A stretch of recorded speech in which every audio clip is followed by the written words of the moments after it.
They are not required to maintain two-sided markets,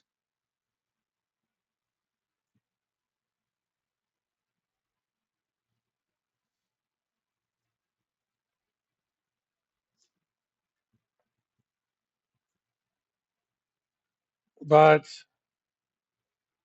they tend to have uh, large transactions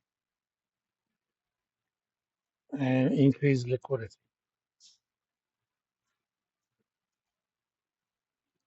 And for the service, again, these guys also trade for their own account. For these services, exchange charges them a little bit less. Now, NASDAQ is a little bit different. NASDAQ is an acronym for National Association of Securities Dealers Automatic Quotation. Okay? It did not exist until 1972, I think. Before that, there was still an electronic communication network between brokers and the exchange, but those tended to be dedicated phone lines and things were slow. Electronic technology became much better in the 70s, and NASDAQ decided, especially for tech companies, this is going to be a network of multiple market makers.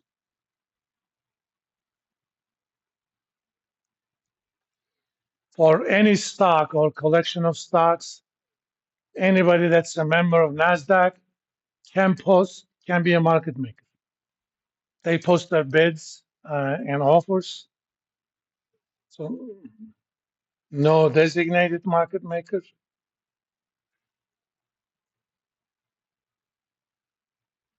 And no physical location.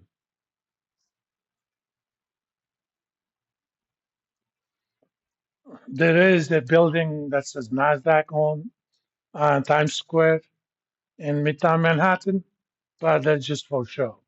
There is no physical location for NASDAQ. Everything is electronic, and there are three levels of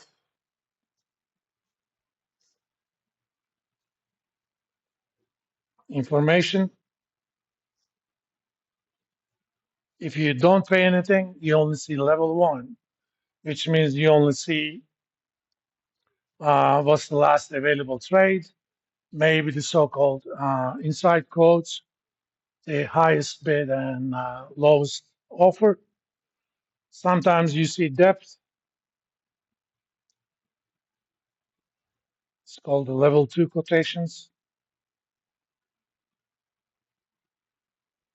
For example, on Robinhood, I pay $5 a month. That gives me the gold membership. And if that's the case, let's go to the Pfizer board. Now, this would be a level one quotation. I know the last price, and if I click on this, I know the current bid and ask. Somebody's willing to buy 45 shares uh, at 25.78.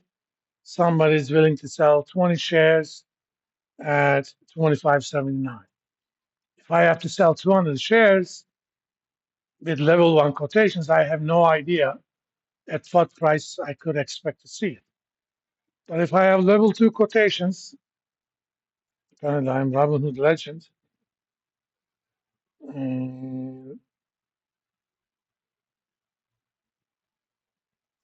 since I pay $5 a month, I actually see this order book.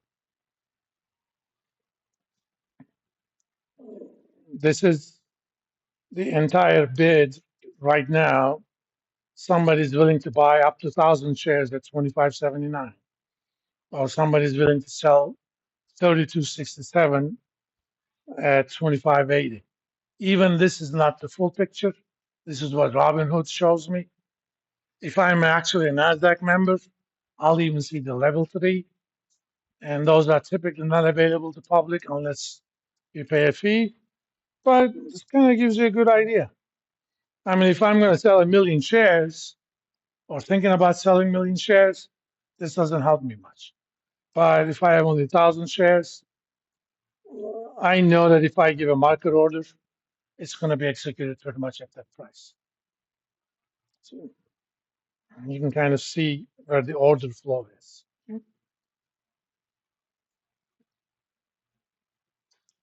Again, just like New York Stock Exchange these days, a lot of trades actually happen outside of NASDAQ. It is just reported there. You still see it. All right. You can read the rest. I want to briefly talk about the effect of all these political uncertainties we're having. These, I shouldn't say political, even though it is politically motivated. The uncertainties themselves are economically motivated. As you know, market has been tanking for a while now. Let me give you an example.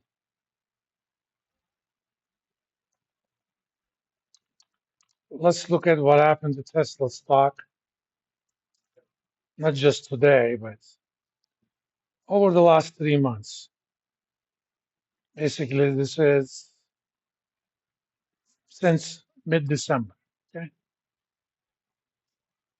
Yes, there was some increase early on after the election, right about here.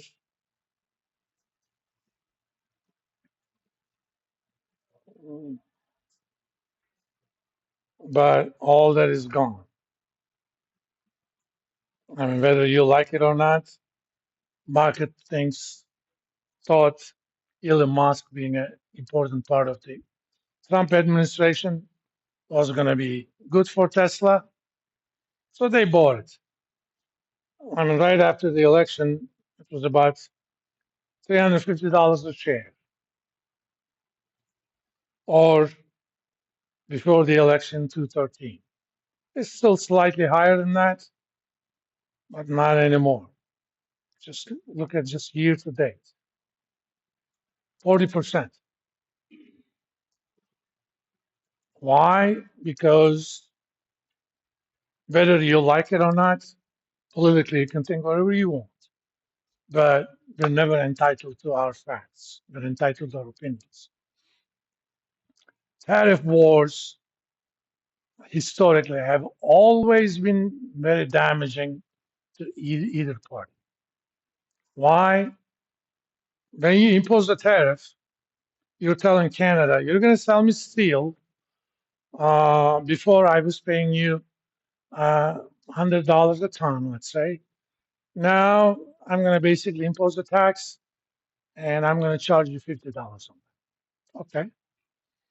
Do you really think that Canadians are going to say, sure, I'll reduce my prices to 50? No, they're going to increase their prices to 150 if you want to buy it. Who's going to pay that? Either A, the importers of those steel, they're going to absorb the cost, or they're going to pass it on to their consumers. So tax burden is almost always on the buying country. So your taxes are going to increase. This is just the tax effect. Guess what's going to happen?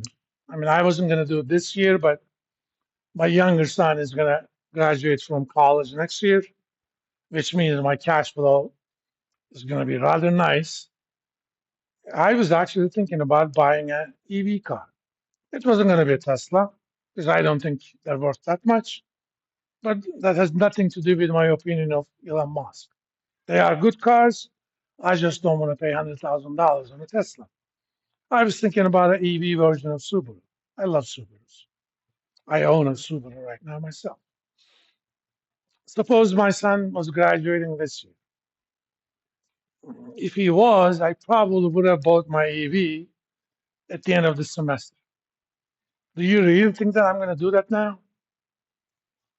Why? Because I don't know what's going to happen. First of all, I'll tell you the immediate impact if this thing escalates and starts staying there. New car prices are going to drop. I'm already getting ads from Subaru. I have a 2023. Oh, Subaru 26 prices are going lower. Why don't you buy now? Why? Because they're anticipating that demand is going to go down. And you know what this is going to do? This is going to increase the prices of used cars. So if you have a car that you're thinking about trading in,